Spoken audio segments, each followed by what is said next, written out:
Customs Administration and request for documentation.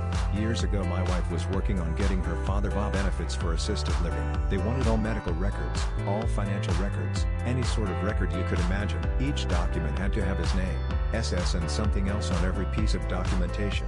So we ordered a stamp with all the information and stamped everything, made copies. The first time they asked for new documents we naively sent just the additional documents. We got back a notice, please send U, V, X, Y, Z documents, which were included in the first batch of documents. So we sent the entire batch plus the first additional documents back. They asked for more documents, so we added them to the batch and resent, repeat 3 or 4 times. By this time it had to be over 10 pounds of paperwork and it barely fit in the USPS box. We got a letter back, please only send the requested additional documents, which we completely ignored the next 2 or 3 times, so not complying but still malicious. Finally got his benefits approved and everything was great until Bob building could collapse from all the stored paperwork.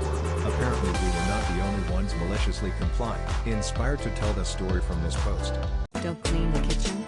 Guess supper will be very late then. I have teenagers and a hubby who works from home. I work a demanding job with fairly long hours, but I don't mind cooking when I get back as I enjoy it and can whip up a meal in under 20 minutes if I need to. So the deal is, I'll cook, hubby and kids get cleanup duty. The problem is that they're all extremely messy and aren't at all bothered by a dirty, messy kitchen, whereas a dirty kitchen is the one thing that really upsets me. So after a long, hard day at work, I'd get back to a filthy, dirty kitchen and have to clean it before I could start cooking. I got tired of nagging and screaming, it just elevated my stress levels. So I would get some food at work, arrive home, sit on the couch and read my book. After a while someone would ask what was for supper. I would say, I don't know.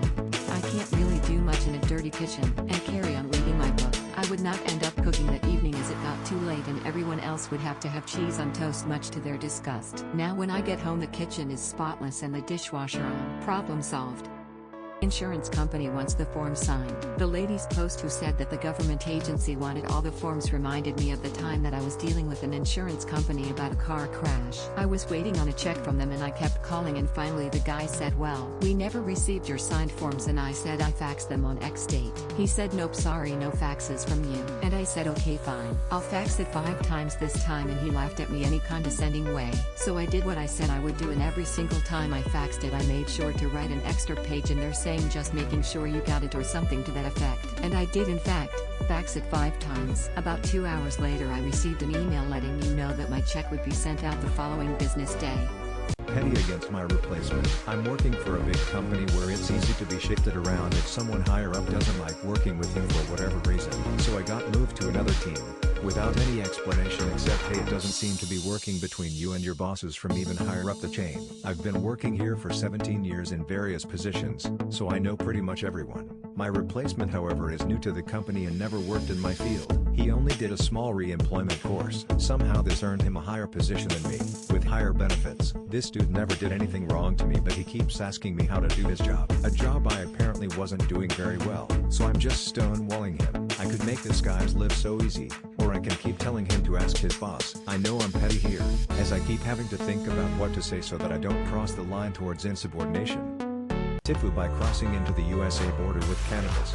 Banned for life. Happened last week but only realized today that I can't enter the USA for life. Throwaway account. I crossed into Canada into USA and had a tiny bit left in 2 1-gram THC cards for my dab pen. I thought I could just toss it at the border, I know.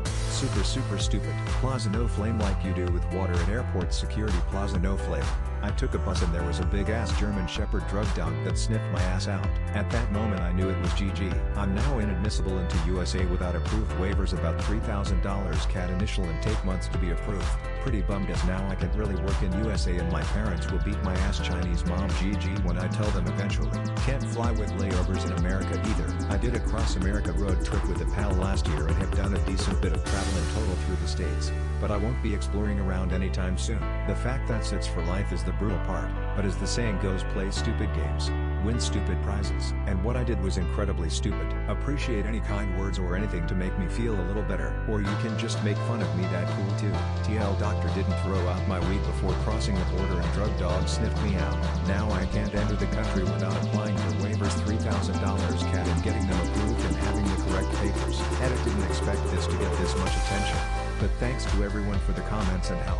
GG, good game. Was using it sarcastically really.